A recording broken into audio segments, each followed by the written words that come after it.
So the Torah introduces the commandment to build the Mishkan, the sanctuary, the tabernacle for God, as follows. God speaks to Moishe Rabbeinu, to Moses, and he tells him, speak to the children of Israel, they should take from me Terumah. Now the word Terumah means an elevated offering. So again, they should take from me a Terumah, we'll use the Hebrew terms now, from each person that his heart will prompt him, you shall take my Terumah. And this is the Terumah you shall take from them. And then the Torah goes on to enumerate 15 in total items that would be used in one way or another in the Mishkan, in the sanctuary. So Rashi notes from our sages, from the Jerusalem Talmud, that in these two verses, verses 2 and 3 of chapter 25, the word Terumah appears 3 times. Take from me Terumah, from each person that his heart will prompt him, you shall take my Terumah, and this is the Terumah. Referring to 3 separate contributions. Namely, there was the half shekels, silver half shekels, that were melted down, and from them was made the adonim, the sockets, or the bases into which the boards, the planks of the building proper of the Mishkan were placed. That's one donation. Then there was the half shekalim, a separate half shekel donation. Now this was not only then, but as long as the temple stood, the Mishkan and then the temple in Jerusalem, every year a person was obligated to contribute a half shekel that went towards the purchase of the offerings, the daily offerings in the temple. Thus each person had a share in these karbonos tzibur, these public offerings. So that's the second Terumah. Again, not just then, but forever. In fact, we remember that and observe it in some way each year before Purim, in giving our half shekels.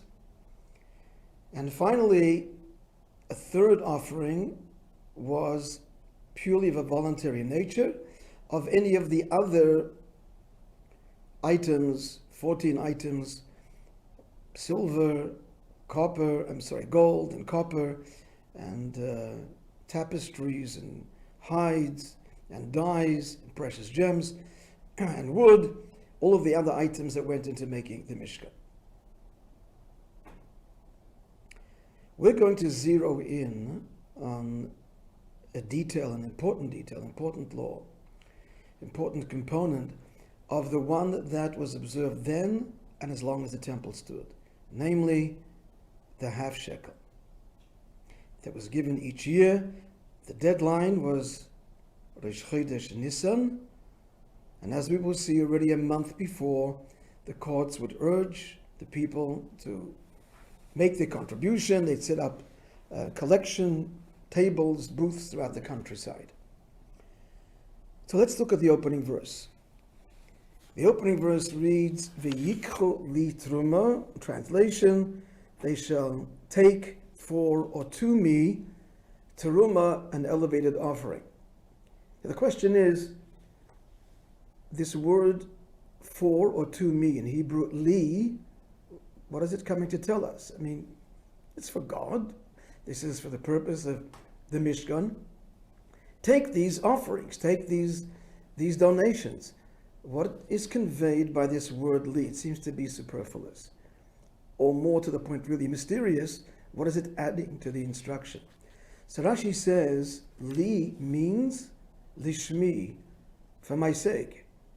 It has to be given with the intent that what you're giving is to be used. Again, we're zeroing in on the half shekels for which the sacrifices would be purchased from. There was a special fund that it went into, a special lishka, special office.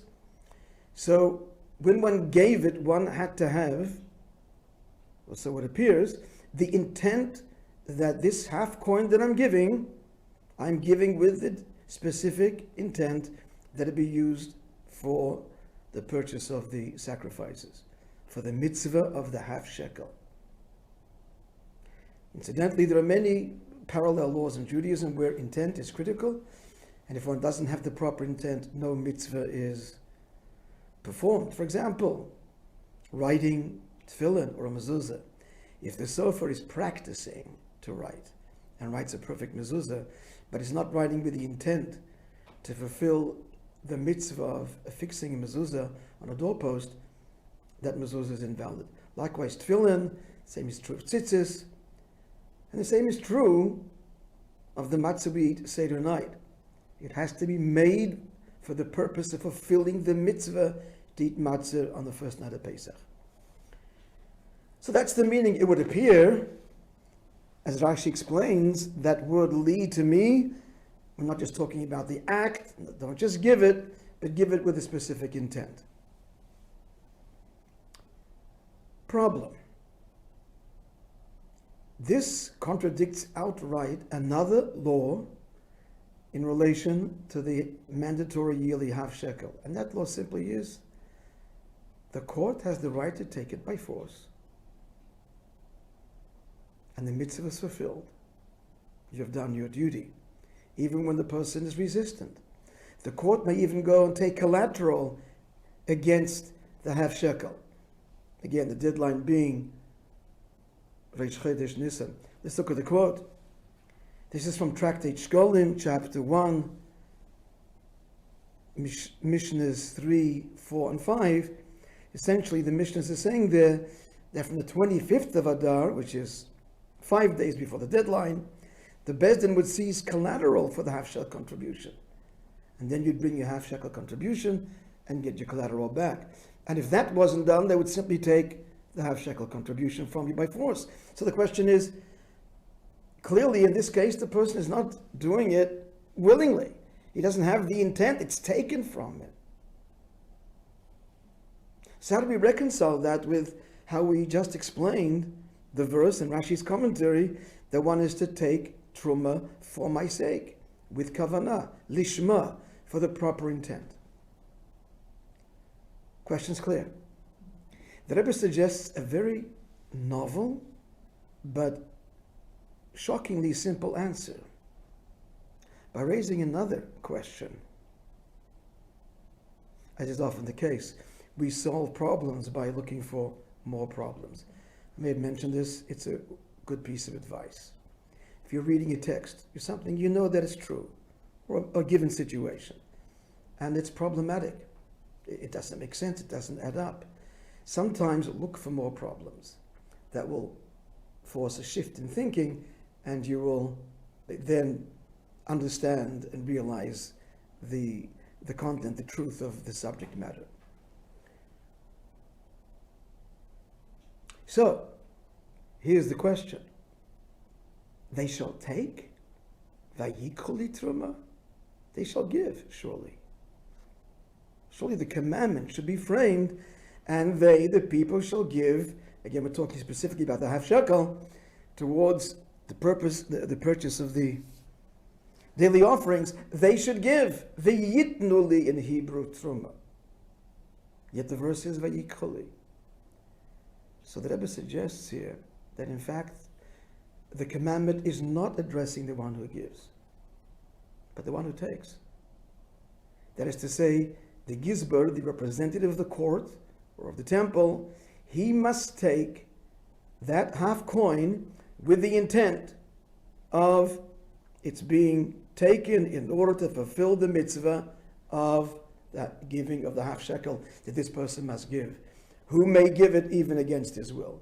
It's the taker that must have that proper intent. Why? Now, the simple answer might be, let's look at the next quote. A communal leader should not instill fear upon the community other than for the sake of heaven, implying the taker must have the pure intent when he takes. Not that, for example, look at this person. He's so stingy, doesn't give it, I'm going to show him and take it by force. There your intent is to teach the person a lesson. Or perhaps even something more base, simply a power trip. He enjoys going around and taking money from people. Or the fear that if people don't give, there's a penalty. So therefore the Torah cautions, the one who takes must be altruistic, must be humble, no personal agenda involved, but take the half shekel for the express purpose of fulfilling this commandment. That's a simple answer. We're going to go deeper. So what are we left with again now?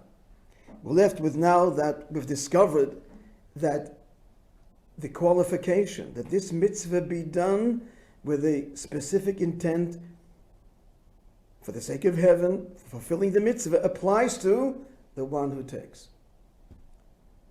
To go a little bit deeper, why is the emphasis on him and not on the one who gives?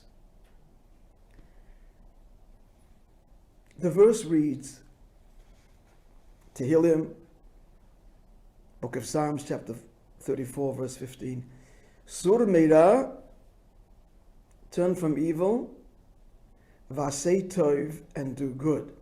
It might be suggested that the verse could have easily have said, turn away from evil, do good. What's the and do good? So somehow, perhaps the and is implying that they're not simply the flip side of the other. Don't do evil, but do good. Negative, positive. But rather they operate under a different set of rules. How so? Chassidus explains, when it comes to not sinning, the bottom line is, don't sin. One's intent isn't all that critical. When it comes to doing good, then intent is an essential element of the mitzvah. To illustrate, not to steal. It doesn't matter the reason the person doesn't steal, fear of being caught, or some higher motivation. The bottom line is, don't steal. Giving tzedakah, well, you want to give tzedakah in the best way possible. And there are many levels. You want to make the recipient feel even ennobled by the tzedakah, which we'll talk about in more detail presently. So we're seeing the contrast here between not sinning and doing good. Perhaps this is even a clearer example, inasmuch that a relationship with God is like a marriage. So let's talk about the husband.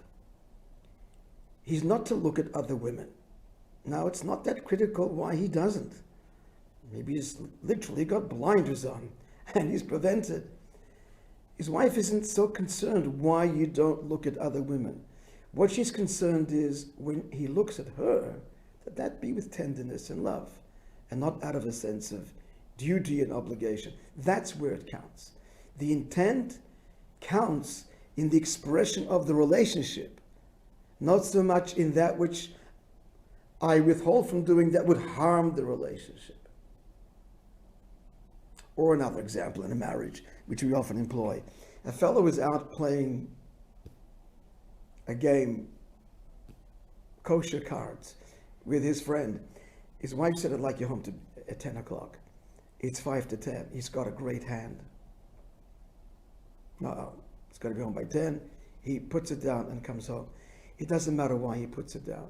He's afraid of his wife's wrath or whatever sense of duty. And he may do it begrudgingly. That's okay. But when he steps into the house and meets his wife, that's going to be with a smile. All to say, not sinning, whatever it takes. Do the mitzvah, the relationship, well, by definition, relationship is a relationship. And one must be invested in it and not go about it in a perfunctory, just get the job done manner. Case in point. This half shekel, where does it belong? It belongs in the temple treasury. When the fellow separates it, or it's separated from him, that is, it's no longer where it shouldn't be. It doesn't really matter why it's not there. So that can be taken by force. That's the don't do the wrong thing. But when the court emissary is now going to dedicate it to the house of God, to the Mishkan, that's got to be done with intent, not just dropped in casually without thinking. It's got to be placed there with the proper intent. So when he takes it, he's taking it for the purpose of now dedicating that to the Mishkan, the one who takes must have the proper intention. That it's no longer in the possession of the individual, that isn't so critical. Hence, I've explained a little bit deeper why the Torah says, "V'yikchu li terumah." You're making this part of my home. You're making it part of my home. That's got to be done with love and intent. But is that not what a home is? It's kind of, perhaps as we're talking, you might use the metaphor of a home. It isn't that critical what the wall outside looks like. That's stopping the wind and the cold or the heat from coming in. Heat's not coming in, cold's not coming in, does the function. But inside, the color, the decoration, it's all about the home that expresses the people that live there. That must be nuanced and sensitive and expressive of the people that live there. So that's the do, and stopping the cold is the sumera, turn from evil, not so critical as to how that looks, as long as the job is done. Now taking this to a new level. We're talking now about the one who's taking the coin for the Mishkan. Let's apply this to another kind of taking or receiving, and that's the poor. The poor who receives alms, money from the wealthy. An incredible teaching now from the Baal Shem Tov, from the work of Kesef Shem Tov, chapter 430. Says the Baal Shem Tov, the poor who receives should do so for the sake of heaven, in order to bring merit to the wealthy person who gives it to him. What an incredible statement. What an incredible, empowering statement that preserves, not just preserves, respects the self-esteem of the recipient. You're not just a recipient, you're a giver. By the poor receiving tzedakah, you have given merit to the one who gives you. You are not simply a receiver. And that's the intent we speak of. The one who receives also has to have intent for the sake of heaven, because you are fulfilling a godly task. God wants you, all of us, to contribute to our fellow. You contribute to your fellow by receiving the tzedakah and heaping upon him merit. So do so with your head held high and with proper intent. L'shem shamayim, for the sake of heaven. This is a godly act. Not just the one who gives, but the one who receives. Now this teaching is rooted in a story in tractate Baba Basra. Let's read the story. And this is the very question the wicked Tyrannus Rufus, he was the Roman general that fulfilled the prophecy of doom that Zion would be plowed over like a field. After the destruction of the second Beis Hamikdash, the second temple, he plowed over that very site, and that day was Tisha B'Av. And it's one of the tragedies of the 9th of Av, that the Holy of Holies becomes plowed over by a team of oxen. He was a tyrant and a very intelligent man. And this is the question he posed to the great sage Rabbi Akiva. If your God is a lover of the poor, for what reason does he not sustain them? Rabbi Akiva said to him, in order that through our giving them tzedakah, we may be saved from the judgment of Gehenna, of purgatory. So they give us merit in the cleansing of our souls after death. They give us merit if we have given tzedakah during the course of our lifetime. The Talmud goes on to say that he rejoined. He said, on the contrary, that's why you go to Gehenna, because you give tzedakah. How dare you interfere with God's plan? God has ordained, said Tyrannus Rufus, that this man be poor. You're playing God, he argues, in giving him alms. That's why he deserved Gehenna. To what can the matter be likened? He went on to give a parable. This is all recorded there in the Talmud. He says, if a king has imprisoned a servant because of the servant's misdemeanor, obviously something very serious, and he languishes in prison, someone comes along and secretly plies him with food. He's earned the king's displeasure. How dare you interfere in the king's judgment? To which Rabbi Akiva rejoined, I shall answer you then with a parable too. If a king is upset with his child and has him imprisoned or banished to his room, and then someone comes and secretly feeds him, the king is secretly happy. It's his child after all. Tunis Rufus then responds, he was a scholar. He quotes a verse that describes the Jewish people as servants, another verse that describes them as children. You're evoking the metaphor or the model, the relationship of children. That's when the Jews are fulfilling God's bidding. You are clearly not. We are your masters. You are servants to us. So my parable of the servant applies to Jews now. And therefore tzedakah is interfering in God's plan. And Rabbi Akiva responds and gets the final word, quoting from scripture. It's a very beautiful passage, friends. I urge you to look it up. That under all circumstances we are God's children. Even when we have sinned. And even when we are temporarily under the dominion of foreign occupying forces, and we are servants and slaves, in essence we are forever God's only child. And therefore, tzedakah is under all circumstances pleasing to the Almighty. Even if on some level we deserve our lot. Now this is also conveyed in a very deep way in the final quote from the Midrash. This is all to explain the yikchu, take for the sake of heaven, not just give. Now King David also had a question, but very different to the wicked Tunis Rufus. His question was, again, Tunis Rufus asked, why are you interfering? You know, God has ordained that the poor suffer hunger, then so be it. And King David has a very different question. King David proclaimed before God, Master of the universe, this is Tehillim chapter 61, verse 8, let all the inhabitants of your works be equal financially. Yeshiv olam lifnei elikim. Why are there poor people, dear God? Sustain them all. The Holy One, blessed be He, replied to him, that's the conclusion of that very verse, Chesed ve'emes man yinseruhu. If I make my world equal, who will preserve kindness and truth? I want a world of kindness, as God. If everybody has everything, then there's no kindness. So this means, therefore, that the poor participate equally in God's world where He seeks unity and oneness, and that can only happen when one gives and the other receives. And in that way, the receiver is also the giver. And we might add an insight here. The verse reads at the end, who will preserve kindness and truth? Truth? Surely kindness is it the issue at hand here. If everybody has, then there will be no acts of kindness because plenty is available to all.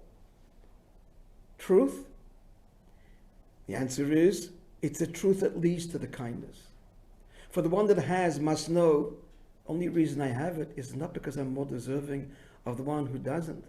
There's a transcendent truth involved here. It's not mine. It's the Almighty's.